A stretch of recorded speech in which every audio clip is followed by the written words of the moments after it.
Assalamualaikum warahmatullahi wabarakatuh. Di video saya kali ini teman-teman, saya mau membahas tentang pupuk ZA. Yang perlu kita bahas atau yang perlu kita ketahui adalah kandungan unsur hara yang terkandung di dalam pupuk ZA dan apa aja fungsinya bagi tanaman beserta bagi medianya atau bagi tanah yang diberikan pupuk ZA itu sendiri teman-teman. Namun sebelum melanjutkan, alangkah lebih baiknya kalau teman-teman itu klik dulu tombol subscribe-nya dan jangan lupa nyalakan lonceng notifikasinya agar selalu mendapatkan info-info atau updatean terbaru dari setiap video yang kami bagikan. Jadi pupuk ZA itu merupakan pupuk yang memiliki kandungan 21% itu unsur nitrogen dan 24% itu sulfur atau belerang nih teman-teman. Nah biasanya itu dengan rumus kimia NH4SO4. Nah kalau biasanya itu pupuk dengan rumus NH4SO4 itu bentuknya mengkristal dan seperti garam itu teman-teman. Adapun manfaat dari pupuk ZA itu sendiri teman-teman, itu yang pertama memperbaiki klorofil daun. Nah klorofil daun itu adalah zat hijau daun teman-teman.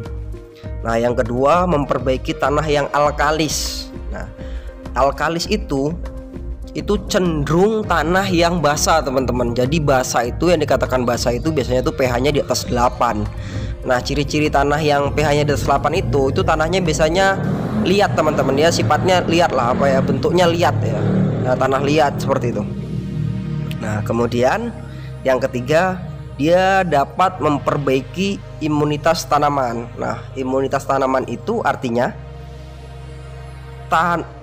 ketahanan tanaman dalam serangan, baik itu hama penyakit ataupun ketahanan tanaman dalam DPI, dampak perubahan iklim teman-teman. Nah misalnya hujan panas itu tanamannya tetap tahan itu. Nah kemudian yang keempat, dia dapat meningkatkan produktivitas tanaman. Udah jelas teman-teman ya, setiap pupuk pasti tujuannya untuk meningkatkan produktivitas tanaman atau hasil yang ingin kita capai itu kita ingin meningkat dengan memberikan nutrisi tambahan atau memberikan pupuk, itu udah pasti ya. Nah kemudian selanjutnya yang keempat, dia dapat membantu pertumbuhan tunas teman-teman. Nah jadi kalau kita seperti ya nyetek misalnya nanam ubi itu kan stek, lama tumbuh tunas, itu bisa dikasih pupuk dasarnya itu menggunakan pupuk ZA, atau kita nyetek bunga atau yang lain-lain itu ya bisa didasari dengan pupuk ZA.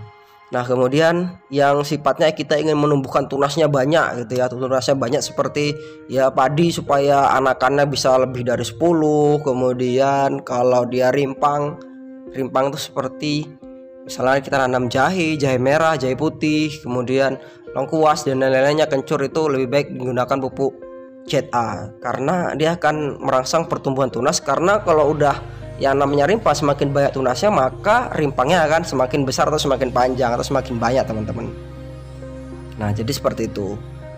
Nah jadi disitulah kelebihan dari pupuk ZA itu sendiri. Makanya pupuk ZA itu sangat dibutuhkan dalam dunia pertanian. Selain untuk memberikan nutrisi tambahan kepada tanaman, itu dapat memperbaiki tanah atau media yang ingin kita tanami teman-teman. Nah, makanya pupuk ZA ini rata-rata dijadikan pupuk dasar oleh para petani. Nah mungkin itu aja teman-teman yang bisa saya berikan tentang sedikit pengetahuan saya terhadap manfaat atau fungsi dari pupuk ZA itu sendiri. Nah mungkin teman-teman untuk mengulasnya lebih dalam bisa kita sharing-sharing di komentar, atau teman-teman itu bisa nyari di sumber-sumber lain yang lebih terpercaya mungkin, atau di buku-buku yang khusus spesifik membahas tentang nutrisi tanaman atau manfaat dari atau fungsi dari pupuk masing-masing. Supaya apa saya katakan ini, supaya ketika kita memberikan pupuk kepada tanaman, kita itu mengerti apa manfaatnya, apa fungsinya, sehingga kita tidak sembarangan memberikan pupuk terhadap tanaman kita.